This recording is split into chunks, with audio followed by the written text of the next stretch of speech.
9월의 첫날 월요일 아침입니다. 모닥불교회 온라인 아침 말씀 묵상을 함께 나누겠습니다. 월요일 아침 하나님께서 오늘 우리에게 주신 말씀은요. 사도행전 말씀으로 시작합니다. 사도행전 1장 1절에서 14절 말씀 제가 먼저 읽도록 하겠습니다. 데오빌로여, 내가 먼저 쓴 글에는 물은 예수께서 행하시며 가르치시기를 시작하신부터 그가 택하신 사도들에게 성령으로 명하시고 승천하시는 날까지의 일을 기록하였노라. 그가 고난받으신 후에 또한 그들에게 확실한 많은 증거로 친히 살아계심을 나타내사 40일 동안 그들에게 보이시며 하나님 나라의 일을 말씀하시니라. 사도와 함께 모이사 그들에게 분부하여 이르시되 예루살렘을 떠나지 말고 내게서 들은 바 아버지께서 약속하신 것을 기다리라. 요한은 물로 세례를 베풀었으나 너희는 몇 날이 못되어 성령으로 세례를 받으리라 하셨느니라. 그들이 모였을 때 예수께 여쭈어 이르되 주께서 이스라엘 나라를 회복하심이 이때이니까 하니 이르시되 때와 시기는 아버지께서 자기의 권한에 두셨으니 너희가 알 바 아니요 오직 성령이 너희에게 임하시면 너희가 권능을 받고 예루살렘과 온 유대와 사마리아와 땅끝까지 이르러 내 증인이 되리라 하시니라. 이 말씀을 마치시고 그들이 보는 데 올려져 가시니 구름이 그를 가리어 보이지 않게 하더라. 올라가실 때 제자들이 자세히 하늘을 쳐다보고 있는데 흰옷 입은 두 사람이 그들 곁에 서서 이르되 갈릴리 사람들아 어찌하여 서서 하늘을 쳐다보느냐. 너희 가운데서 하늘로 올려주신 이 예수는 하늘로 가심을 본 그대로 오시리라 하였느니라. 제자들이 감람원이라 하는 산으로부터 예루살렘에 돌아오니 이 산은 예루살렘에서 가까워 안식일에 가기 알맞은 길이라.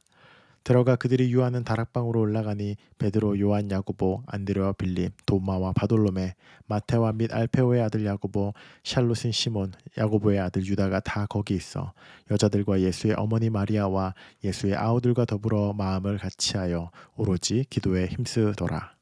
하나님의 말씀입니다.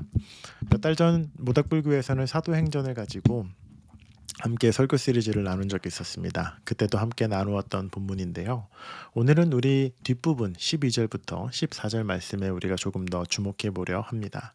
예수님께서 승천하시면서 제자들에게 이렇게 말씀하셨습니다. 아주 유명한 말씀이죠.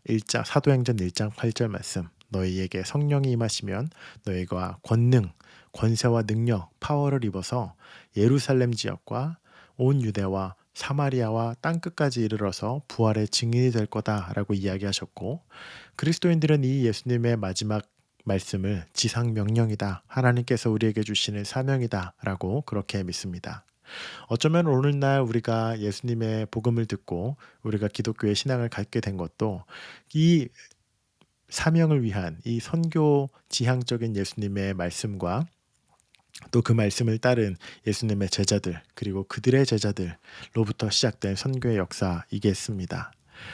오늘날 이 예수님의 이 제자들이 예수님의 이 명령을 받고 나서 그들의 삶에 일어난 변화들, 그들이 어떻게 살아갔는가라고 하였을 때 예수님께서 말씀하셨던 것처럼 이 사람들은 성령님께서 본인들의 삶에 오시길 기다리고 모여 있었습니다. 모여 있었던 사람들에 우리가 조금 더 주목해 보려고 하는데요. 13장을 보시면 예수님의 12제자, 이제 가룟 유다를 제외한 다른 모든 제자들의 이름이 열거되어 있고, 그 외에도 예수님을 따르던 다른 여성 제자들까지 한 곳에 모여서 그렇게 힘써 기도하고 있었다. 오로지 기도에 힘쓰더라라고 이렇게 하고 기록되어져 있습니다.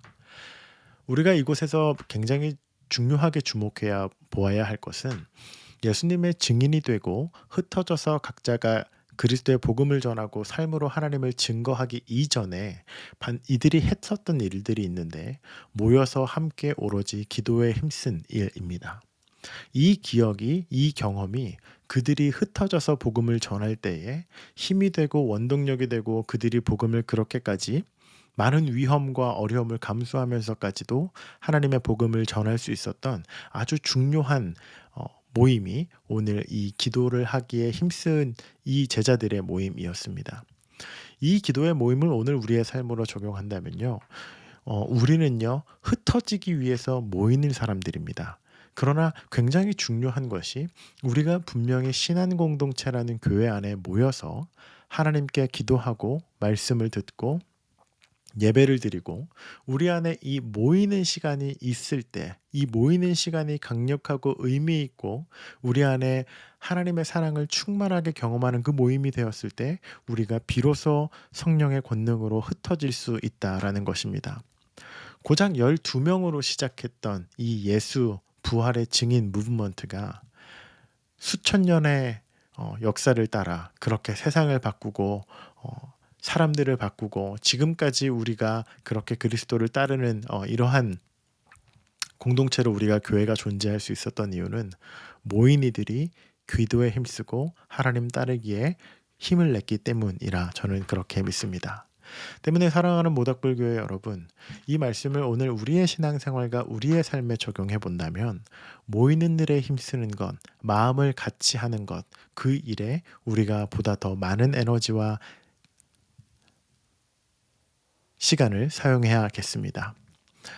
주지하듯 팬데믹과 코로나 이후로 또 특별히 온라인 시대를 살아가는 우리 안에 모이는 일은, 특별히 인펄슨으로 모이는 일은 그렇게 쉽거나 우리가 그렇게 자연스럽게 할 수 있는 일들은 아닌 시대가 되어져 버렸습니다. 종교 생활도 마찬가지고요. 우리가 일하는 세상도 점점 이렇게 컨택트가 되지 않는 시대로 우리는 흘러가고 있습니다. 개인화된 것이 훨씬 더 편하고 집에서 재택근무하는 것을 싫어하는 사람이 누가 있습니까? 혼자 있고 그렇게 편안한 사람들과 이렇게 모여 있는 그렇게 살아가는 라이프 스타일이 점점 익숙해져 가는 시대에 우리가 나와 모르는 이들과 함께 모이기를 힘쓰는 일은 어쩌면 그 트렌드에 굉장히 역행하는 일일지도 모릅니다. 그러나 우리가 그럼에도 불구하고 굉장히 힘써야 하는 것 중 하나가 바로 모이는 일이겠습니다. 사랑하는 모닥불교의 성도 여러분, 오늘 우리가 각자의 자리에서 이렇게 휴대폰을 통해서 또 여러 가지 디바이스를 통해서 우리가 하나님의 말씀을 각자 있는 자리에서 보지만 우리가 또한 동시에 연결되어 있음을 우리가 분명히 믿고 또 그것을 온전히 나누고 또 주일 예배, 우리가 함께 모여 기도하는 일에 더욱 힘쓰는 공동체가 되어야겠습니다.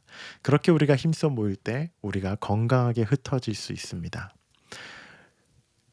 성령의 권능을 받은 이들처럼 우리도 오늘 그 이야기를 우리에게 주어지신 이 시간, 2025년 현대를 살아가는 우리의 삶에도 그러한 사명이 분명히 있음을 믿고 우리의 시간에 하나님께서 우리에게 주신 이 시대 동안 그렇게 하나님의 복음을 증거하며 살아가는 그리스도의 제자들이 되기를 원합니다.